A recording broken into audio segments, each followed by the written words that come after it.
دیا، یہ اعضا دیے، یہ اللہ تعالیٰ کی امانت ہے۔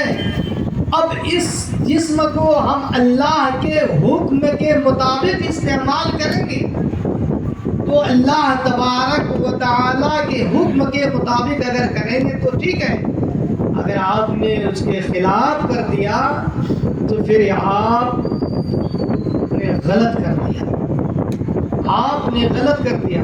اب آپ بتائیں کہ جب آپ پیدا ہوئے تھے تو آپ کے نہ ہاتھ سے کوئی گناہ ہوا تھا، نہ پیر سے کوئی گناہ تھا۔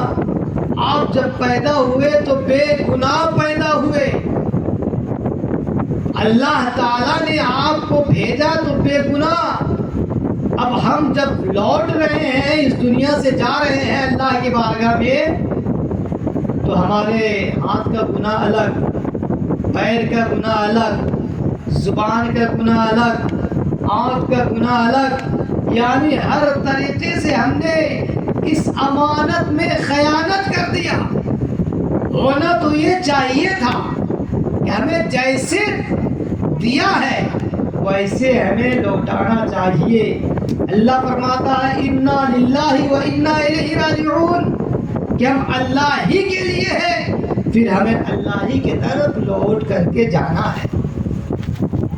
اس سے کوئی انکار نہیں کر سکتا۔ جانتے ہیں جب اللہ نے یہ ہمیں جسم دیا، امانت دیا، تو اب ہم نے خیانت کر دیا۔ اللہ فرماتا ہے یوم تشہد علیہم السنتہم وایدیہم وارجلہم بما کانوا یعملون، کہ کل قیامت کے دن آپ کے زبان، آپ کے ہاتھ، آپ کے پیر، آپ کے عمل، آپ کے جو آپ نے عمل کیا، جو کام کیا ہے، وہی گواہی پیش کریں گے اللہ کی بارگاہ میں۔ اگر اچھا کیا ہے، نیک کام کیا ہے، تو آپ کے بارے میں نیکی کی گواہی دیں گے۔ اگر آپ نے غلط کیا ہے تو غلط کی گواہی دیں گے۔ یہ جسم آپ کو کہنے کی ضرورت نہیں ہے۔ آپ کے پاس، ہر شخص کے پاس دو فرشتے ہیں جسے کرامن کاتبین کہا جاتا۔ ہم دنیاوی موبائل کے ذریعے سے ابھی اس پروگرام کا ہم ویڈیوگرافی کریں گے، ہو سکتا ہے کچھ مسٹیک ہو جائے تو وہ ویڈیوگرافی ڈیلیٹ ہو جائے، لیکن یہاں جو ہے جو کرامن کاتبین ہے، یہ ویڈیو کبھی یہ ڈیلیٹ ہونے والا نہیں ہے۔ آپ کو یاد رہے یا نہ رہے، جب آپ کے سامنے پیش کیا جائے گا نام اعمال، تو آپ اس وقت کہیں گے یہ تو ہمیں یاد ہی نہیں ہے کب ہم نے کیا۔ یاد رہے یا نہ رہے، آپ کے سامنے رکھ دی جائے گی، آپ کے سامنے رکھ دیا جائے گا آپ کے نام اعمال کو۔ آپ خود سے دیکھیں گے ہم نے کب کون سا اچھا کام کیا ہے، کون غلط کام کیا ہے۔ ایک عظیم تابعی ہے، انہوں نے جب اپنے جسم میں ایک سفید بال کو دیکھا تو اللہ کی بارگاہ میں عرض کیا ہے، پاک پروردگار، مجھے اچانک موت آنے سے بچانا، اور ہمیں یقین ہے کہ موت آئے گی، موت سے کوئی بچ نہیں سکتا ہے۔ اللہ کے رسول فرماتے ہیں کہ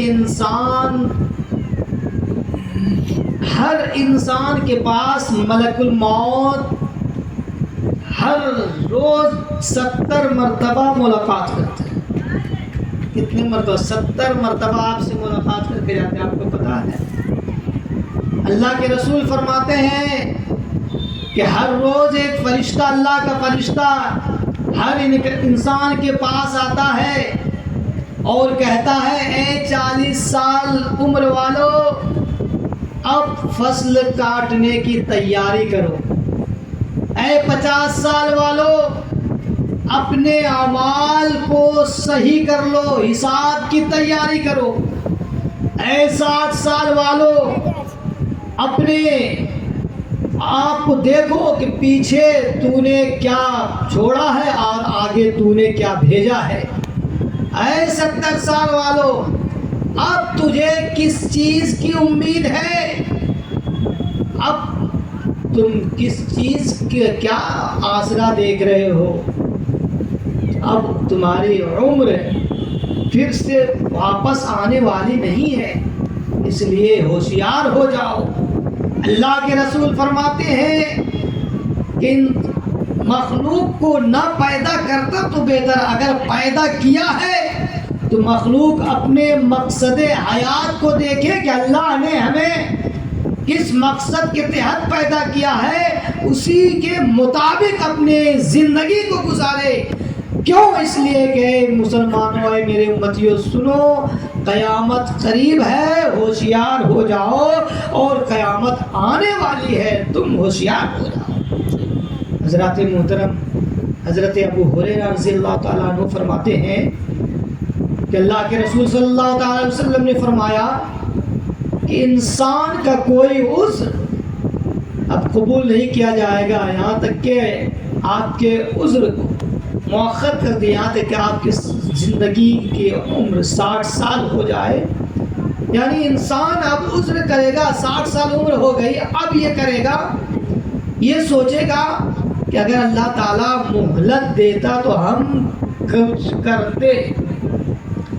اب کیا اس کے عذر کو قبول کر سکتا ہے؟ جو لڑکپن میں ہو وہ سوچے گا کہ ابھی ہم جوان ہوں گے، جوان سے بوڑھے ہوں گے تو یہ ہم جوان ہو جائیں گے تو عمل کریں گے، پھر بوڑھے ہو جائیں گے تو عمل کریں گے۔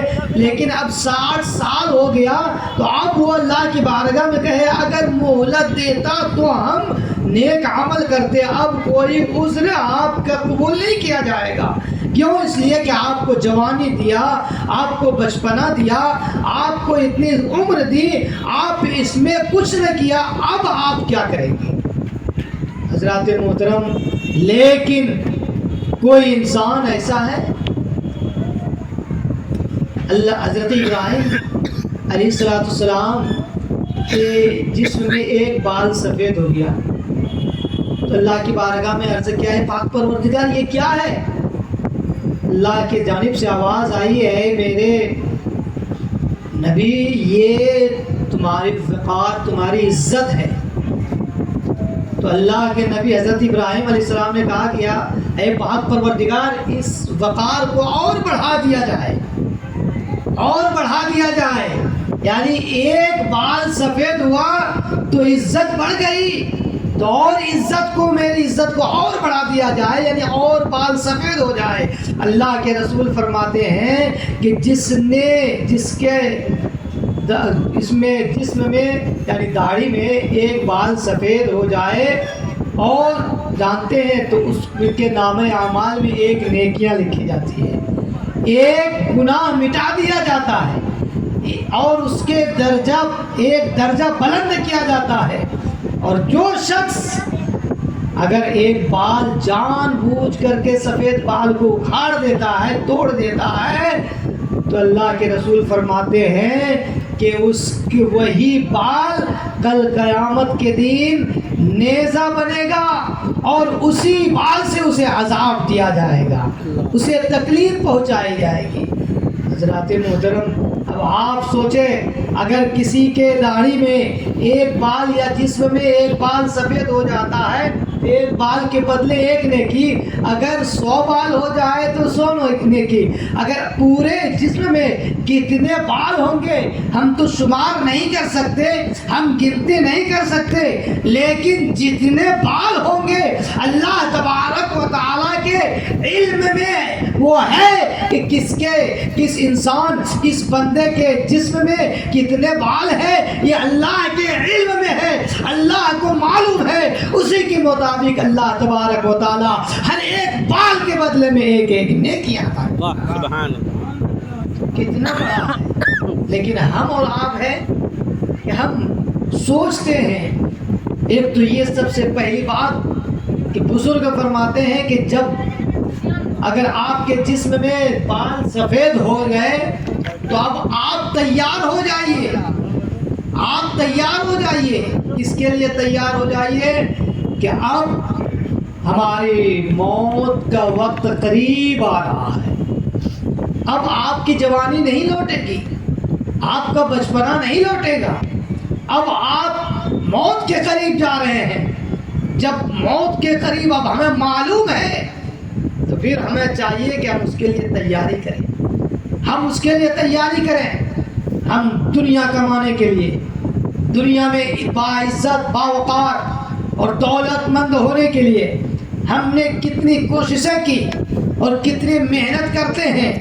رات دن محنت کرتے ہیں تاکہ ہمارے گھر اچھے ہو جائے، ہمارے مکانات بہت خوبصورت ہو جائے. لوگ دیکھے تو کہے یہ فلاں صاحب کا مکان ہے، بہت خوبصورت ہے، بہت اچھا ہے، بہت بہترین بنایا ہے. اس کے لیے ہم محنت کرتے ہیں، اس کے لیے ہم مشقتیں پریشانیاں اٹھاتے ہیں. لیکن آپ جانتے ہیں آپ نے اتنی محنتیں کی، اتنی مشقتیں کی، یہ مکان کتنے دن کے لیے ہے؟ آپ کو اس مکان میں کتنے دن رہنا ہے؟ آپ ہمیشہ نہیں رہ سکتے، چند دن کے لیے ہے. جب چند دن کے لیے ہم اتنی محنت، لیکن جہاں ہمیں ہمیشہ رہنا ہے، جہاں ہمیں زندگی بھر رہنا ہے، جہاں جانے کے بعد اب موت نہیں آنے والی ہے، ہم اور آپ اس گھر کے لیے کتنی محنت کرتے ہیں. ہم اس گھر کو اچھا بنانے کے لیے کتنی محنت کرتے ہیں. ہم اس گھر کو سجانے کے لیے کتنی مشقتیں کرتے ہیں. کچھ نہیں کرتے. حضرات محترم، ہم سے بڑا عقل یہ کون ہوگا کہ ہم جس گھر میں چند دن رہنا ہے اس گھر کو بنانے سجانے کے لیے سنوارنے کے لیے اتنی محنتیں، لیکن جس گھر میں چند دن رہنا ہے اس گھر کے لیے کچھ نہیں کرتے. اگر آپ کو اچھا گھر بنانا ہے، آپ کو خوبصورت گھر بنانا ہے تو دنیا کے گھر کو اچھا اور خوبصورت مت بناؤ.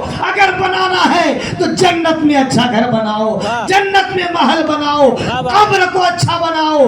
قبر وہ قبر ہے جہاں کوئی لائٹ کا انتظام نہیں ہے، جہاں کوئی ہوا کا انتظام نہیں ہے، جہاں کوئی روشنی کا انتظام نہیں ہے.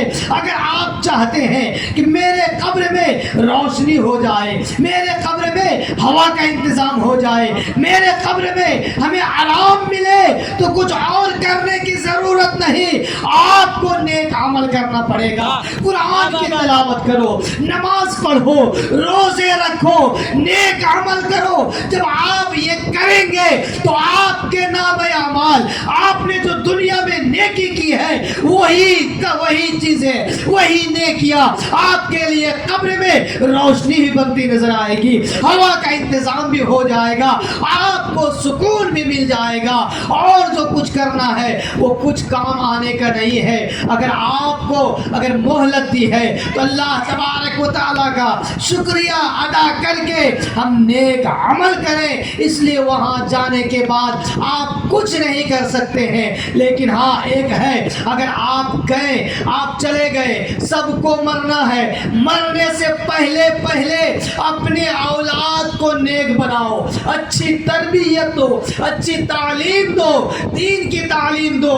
اس لیے کہ آپ چلے بھی گئے، آپ دنیا میں نمازیں پڑھا کرتے تھے لیکن آپ چلے گئے، اب نماز نہیں پڑھ سکتے ہیں. آپ روزہ رکھتے تھے لیکن اب چلے گئے، اب روزہ نہیں رکھ سکتے ہیں. آپ دنیا میں صدقہ و خیرات کرتے تھے لیکن آپ چلے گئے، اب صدقہ و خیرات نہیں کر سکتے ہیں. آپ کوئی نام اعمال، آپ کوئی نیکیاں نہیں کر سکتے، کوئی نیکی کا کام نہیں کر سکتے. لیکن آپ چاہتے ہیں کہ مرنے کے بعد بھی ہمیں قبر میں نماز کا ثواب ملے، مرنے کے بعد بھی ہمیں قبر میں روزے کا ثواب ملے، مرنے کے بعد ہمیں قبر میں قرآن کی تلاوت کا ثواب ملے، یہ صدقہ و خیرات کا ثواب ملے.